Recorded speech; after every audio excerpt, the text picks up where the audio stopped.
L'histoire est tellement épouvantable qu'on va en reparler. On en a parlé hier avec Mylène Moisan, chroniqueuse au Soleil.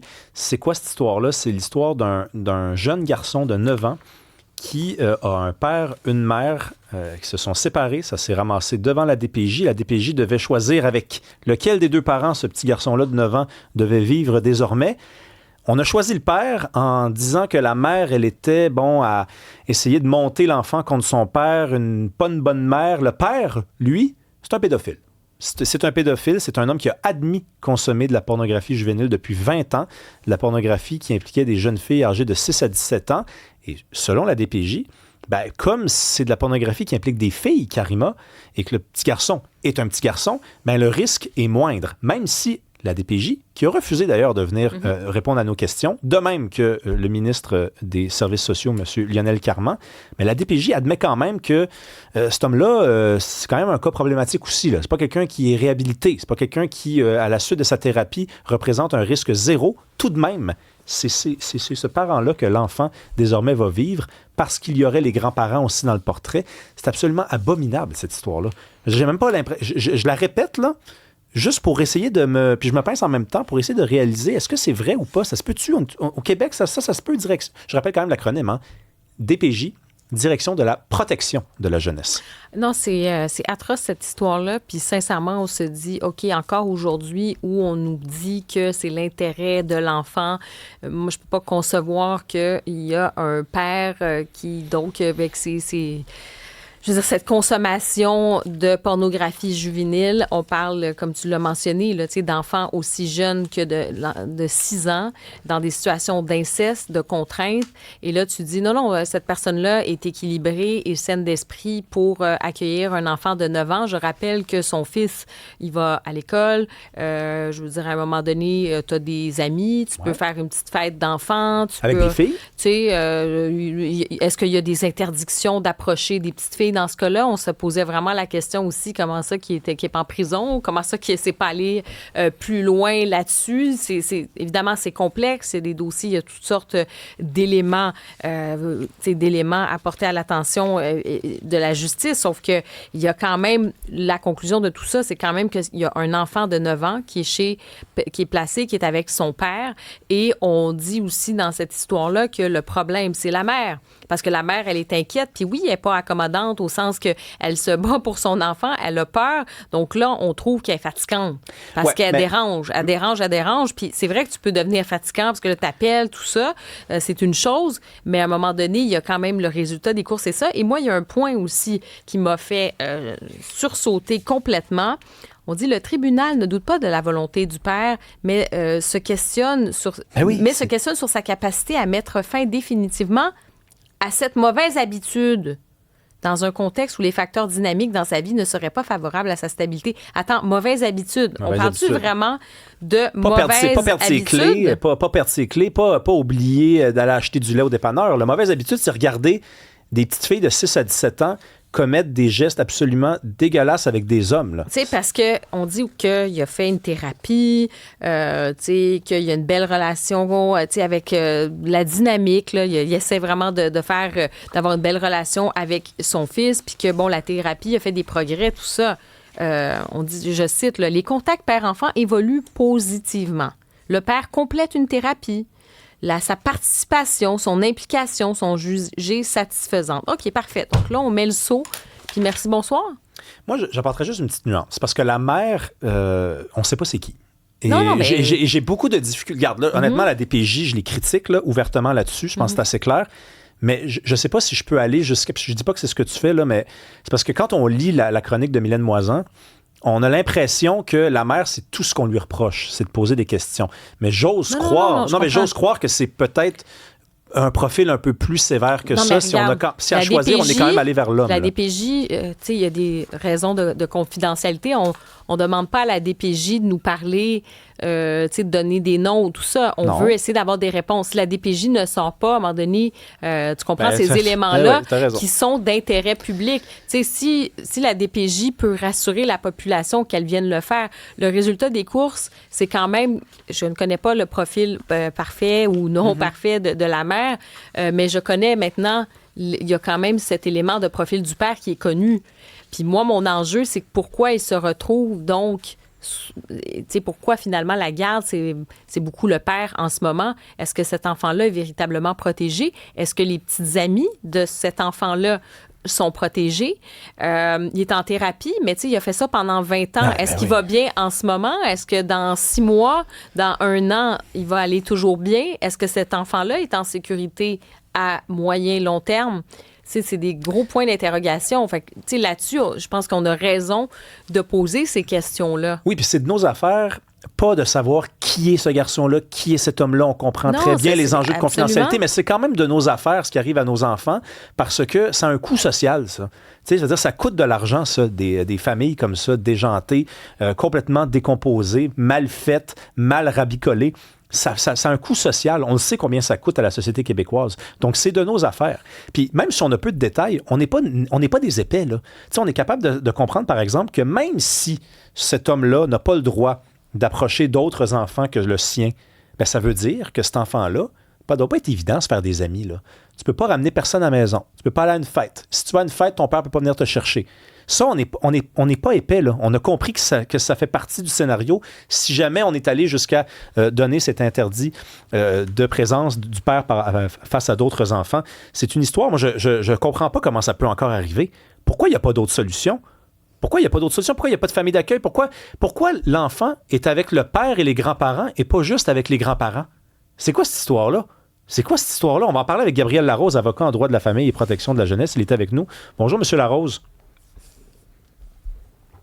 Monsieur Larose? Bonjour.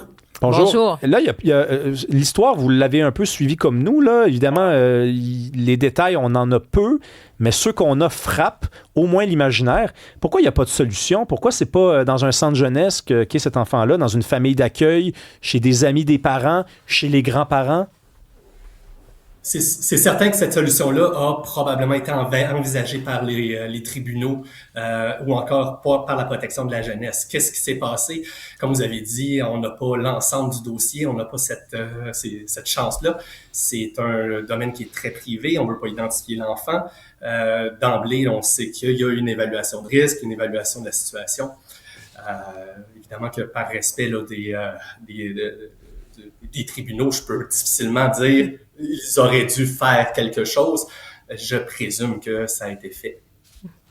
On comprend que, tu sais, il y a ce processus, puis comme on dit, il y a des détails qui doivent être importants. Je comprends on se dit, enfin, on espère, tu sais, on se dit, on a quand même un système de justice, on veut faire confiance à ça. Mais nous, on a quand même cette inquiétude-là. On se dit, est-ce que c'est quelque chose de fréquent, finalement, qu'aujourd'hui, un parent a consommé, donc, du contenu pornographique, pédocriminel, parce que c'est un crime là, de faire ça. Là. Je veux dire, ce n'est pas autorisé par la loi d'aller visionner du contenu de petites filles de 6 ans qui se font abuser. C'est pas légal. Je parle même pas de juste une question que c'est immoral, c'est un crime. On ne peut pas faire ça.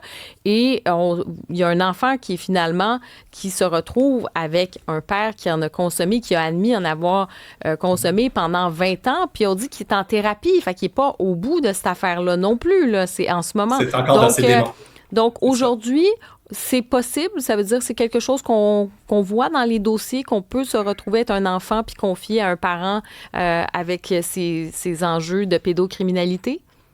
C'est une question qui est assez complexe parce que la Cour d'appel s'est prononcée quand même il y a plusieurs années, là, au moins 10 ans, sur le fait qu'un comportement n'était pas nécessairement déterminant en soi pour juger de la capacité parentale d'un parent et de l'intérêt de l'enfant. Ça doit être pris dans un ensemble de facteurs. À cette époque-là, la Cour d'appel se prononçait sur la consommation de marijuana.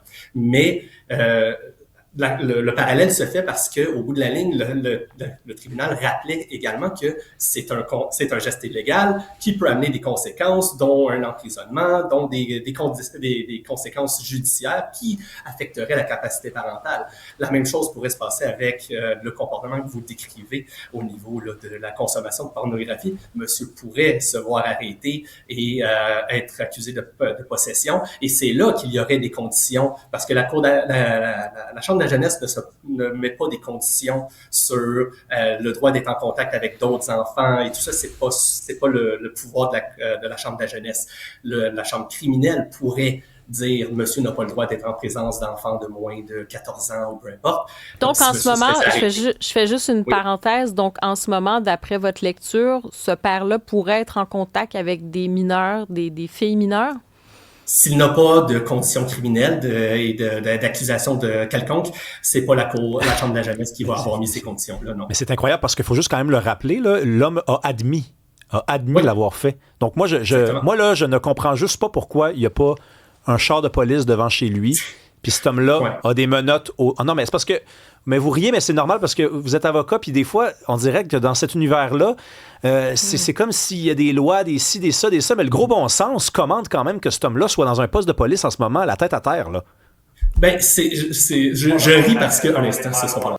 Non, c'est correct. Mais de toute façon, en passant, juste être sûr, je vous insultais pas, là. Vous êtes pas du tout en train de défendre l'homme en question, mais il y a vraiment un décalage des fois entre le droit puis le gros bon sens, honnêtement. Non, tout à fait, c'est parce que mon rire était surtout que ça ressemble à une conversation que j'ai eue avec mon épouse hier en préparation à l'entrevue, où est-ce qu'elle avait la même lecture sur le fait que la police pourrait arriver. Et tout à fait, ça se peut que par la suite des choses, il y a une plainte qui soit déposée. Est-ce que ça a déjà été fait? Et là, la police pourrait enquêter, demander à saisir les appareils électroniques de monsieur. Et s'il est en possession de quoi que ce soit, on retourne devant les tribunaux, également en protection de la jeunesse, on retourne.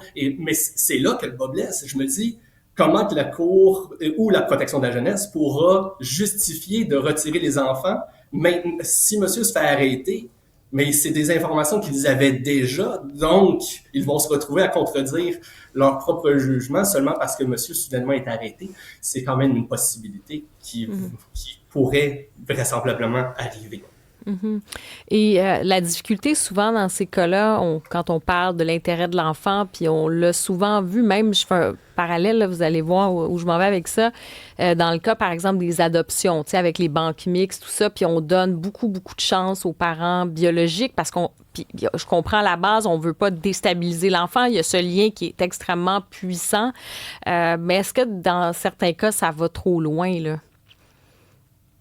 La question se pose, surtout que c'est un domaine qui devient de plus en plus complexe. On a subdivisé certains éléments de la compromission, surtout conflit versus violence, exposition à la violence conjugale, des gestes comme on voit dans où est-ce qu'il y aurait de la violence envers les enfants, violence conjugale. Et là, la mère se retrouve, souvent la mère, je fais une généralisation, mais c'est souvent la mère qui se retrouve à vouloir protéger les enfants et on lui dit « Ah, vous êtes envahi par vos émotions, on va vous retirer les enfants. » Parce que d'emblée, on a décidé en protection de la jeunesse que c'était un conflit parental et que madame est envahie par son conflit. Alors, dès qu'elle va sonner l'alarme, on va dire « Non, madame, vous allez trop loin. » Et c'est la personne qui dénonce se retrouve à être la personne qui se fait retirer les enfants. Ça arrive malheureusement.